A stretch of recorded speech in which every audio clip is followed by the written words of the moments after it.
गूंगी बहू अंधी सास। एक परिवार में 5 लोग थे। ओम प्रकाश, उनकी पत्नी सुमित्रा, बहू भावना, बेटा राहुल और एक थी उनकी बेटी प्रियंका। वैसे तो ओम प्रकाश और सुमित्रा के घर में सब कुछ ठीक ठाक था, लेकिन सुमित्रा की एक आदत थी। घर में कुछ भी गलत या सही हो तो वो किसी से कुछ नहीं कहती। और भावना स्वभाव की इतनी सीधी सादी थी कि अगर कोई उसके साथ गलत भी करता तो भी वो उसे कुछ नहीं कह पाती।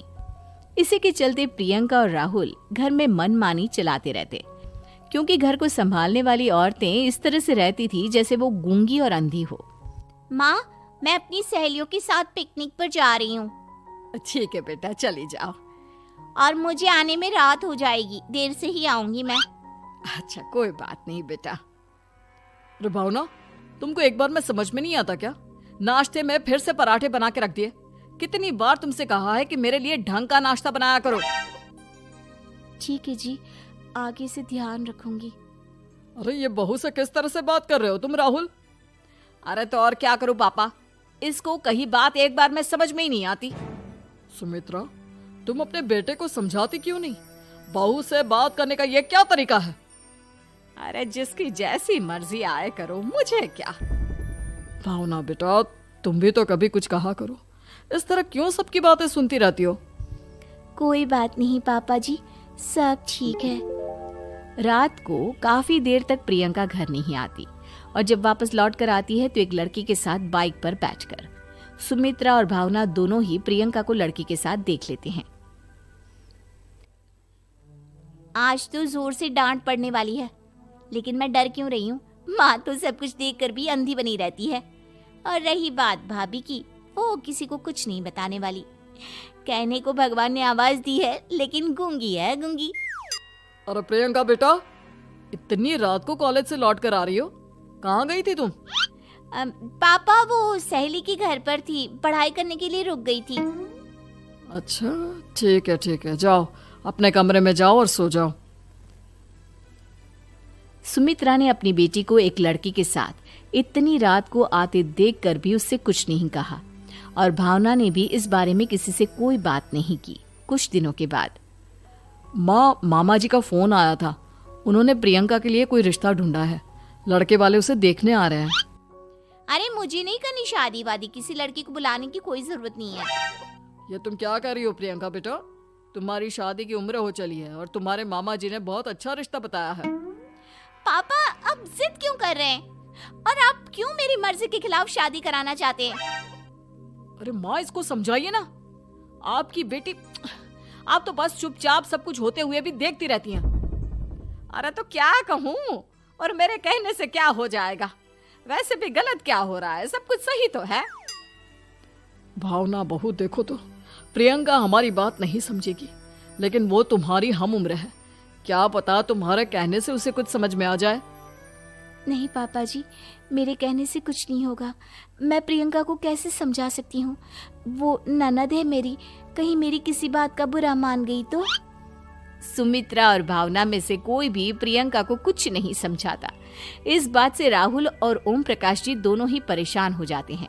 और फिर जब लड़का प्रियंका को देखने के लिए आता है, मुझे आपकी बेटी बहुत पसंद है, मैं उसके साथ शादी करने के लिए तैयार हूँ। देखो, मुझे तुमसे शादी नहीं करनी, और ये बात जितनी जल्दी समझ में आ जाए अच्छा रहेगा। अरे तो फिर आप लोगों ने मुझे यहाँ बुलाया ही क्यों? माफ कर दो बेटा, वो हमारी बेटी जरा गुस्से में है, हम उसे समझाने की कोशिश करते हैं। हाँ, देखिए आप नाराज मत होइए, वो तो उसने बस ऐसे ही कह दिया होगा। अरे कोई ऐसे ही कुछ कहता है क्या? और ये आपकी पत्नी और माँ, ये दोनों इस तरह चुपचाप क्यों बैठे हैं, जैसे इस घर के मेंबर ही ना हो? आपके घर में सब कुछ ठीक तो है ना? अरे सब कुछ ठीक है बेटा। सुमित्रा, समझाओ ना अपनी बेटी को। अरे क्या समझाऊं, क्या होगा समझाने से? सब ठीक ही तो हो रहा है, गलत क्या हो रहा है? भावना, प्रियंका को अंदर लेकर जाओ और उससे समझाओ कि कितना अच्छा रिश्ता है। इतना अच्छा लड़का है, इस तरह से बिहेव ना करे। नहीं जी, मैं किसी से कुछ नहीं कह सकती जी। अरे अजीब परिवार है, मुझे तो यहाँ से निकलना पड़ेगा। इस तरह से तो आपकी बेटी की शादी किसी से नहीं हो सकती। जिसके घर की औरतें गूंगी और अंधी बनकर बैठ जाए, उस घर का कुछ नहीं हो सकता। ओम प्रकाश और राहुल सुमित्रा और भावना की हरकतों की वजह से बहुत परेशान हो जाते हैं। एक दिन वो दोनों आपस में बात करते हैं। पापा, समझ में नहीं आता कि भावना और माँ को कैसे समझाया जाए। सही कहते हो बेटा, तुम और मैं काम के सिलसिले में सारा दिन घर के बाहर रहते हैं और घर की दोनों औरतें जिन्हें सारा घर संभालना चाहिए गूंगी और अंधी बनकर बैठी हैं। पापा आप ही बताइए इसका क्या उपाय है।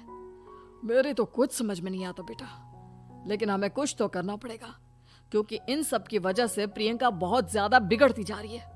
तुमने देखा उसे किस तरह से बिहेव किया था। अरे लेकिन पापा हम करेंगे क्या? हमें एक नाटक करना होगा। कुछ दिनों के लिए हम भी गूंगे और बहरे बन जाते हैं, उसके बाद इन दोनों औरतों को अकल आएगी। हाँ पापा, शायद आपकी बात ठीक है। हम दोनों हर बार बात को संभाल लेते हैं और इसी वजह से माँ और भावना कुछ भी करने की कोशिश ही नहीं करते। और फिर अगले दिन, भावना, नाश्ते में क्या बनाया है? जी पराठे बनाए हैं। मेरे लिए पोहा बना दो। अच्छा जी ठीक है, अभी बना देती हूँ जी। बहू, नाश्ते में क्या बनाया है? पापा जी पराठे हैं और पोहे बन रहे हैं। अरे बहू, मुझे तो उपमा खाने का मन था, मेरे लिए उपमा बना दो। ठीक है पापा जी, अभी बना देती हूँ। भाभी जल्दी से जरा मेरा कॉलेज का टिफिन तो पैक कर देना। और सुनो, मुझे ना भिंडी की सब्जी खाने का मन है। सुमित्रा चुपचाप बैठी बैठी सब कुछ देख रही थी। उसने किसी से कुछ भी नहीं कहा और ये देखकर भावना को मन ही मन गुस्सा आ रहा था, लेकिन वो किसी से कुछ नहीं कह रही थी। उसे लग रहा था कि ओम प्रकाश जी जो हमेशा उसकी साइड लेते थे वो भी आज चुपचाप बैठे हुए थे। शाम के वक्त प्रियंका अपने बहुत सारे दोस्तों को लेकर घर आती है और उधर दूसरी तरफ से राहुल भी अपने ऑफिस के दोस्तों को लेकर घर आ जाता है। प्रियंका अपने कमरे में तेज म्यूजिक चलाकर डांस करती है और राहुल अपने दोस्तों के साथ बैठकर जोर जोर से हंस रहा था। प्रियंका और राहुल मिलकर पूरे घर को अस्त व्यस्त कर देते हैं, लेकिन भावना उनसे कोई शिकायत नहीं करती और सुमित्रा जी भी चुपचाप बैठी रहती है। लेकिन भावना और सुमित्रा के अंदर का गुस्सा धीरे धीरे बढ़ रहा था। फिर रात को ओम प्रकाश और राहुल एक दूसरे से बातें करते हैं। पापा, हमने इतना कुछ किया फिर भी भावना कुछ बोलती ही नहीं और माँ भी कुछ गलत करने से किसी को रोकती ही नहीं। तुम चिंता मत करो बेटा, इन दोनों के अंदर का गुस्सा भर रहा है और बहुत जल्दी बाहर आने वाला है। अगले दिन, अरे बहू, ये कपड़े धुले हैं या गंदे हैं? पापा जी कपड़े तो मैंने धोकर ही आपकी अलमारी में रखे थे। मुझे तो साफ नहीं लग रहे, एक बार और धो देना। प्रियंका, मैं सोच रहा था कि तुम्हें उस लड़के से शादी नहीं करनी है ना, मत करो। एक काम करो, वैसे भी क्या रखा है शादी वादी में, तुम्हें जो लड़का पसंद है उसके साथ जाकर कोर्ट मैरिज कर लो। इस बार ओम प्रकाश और राहुल की बात सुनकर भावना और सुमित्रा के अंदर का गुस्सा जाग उठता है। मैं किसी से कुछ कहती नहीं जी, इसका मतलब ये है कि आप लोग मुझे परेशान करते ही रहेंगे।